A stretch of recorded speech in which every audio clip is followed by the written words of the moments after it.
ಇದೀಗ ತಾನೇ ವೇದಿಕೆಗೆ ಆಗಮಿಸಿರ್ತಕ್ಕಂಥ ಆಕಾಶ್ ಮನಗುಳಿ ಅವರು ಪೂಜ್ಯರಿಂದ ಆಶೀರ್ವಾದವನ್ನ ಪಡೆದುಕೊಳ್ಬೇಕು.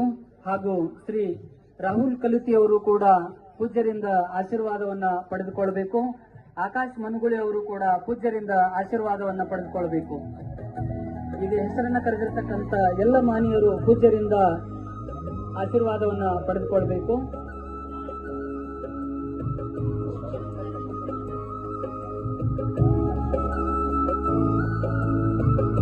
ನಮ್ಮ ನಾಡಿನ ಖ್ಯಾತ ಯೂಟ್ಯೂಬ್ ಕಲಾವಿದರಾಗಿರ್ತಕ್ಕಂಥ ನಿಂಗರಾಜ್ ಸಿಂಗಾಡಿ ಅವರು ಕೂಡ ವೇದಿಕೆಗೆ ಆಗಮಿಸಬೇಕು.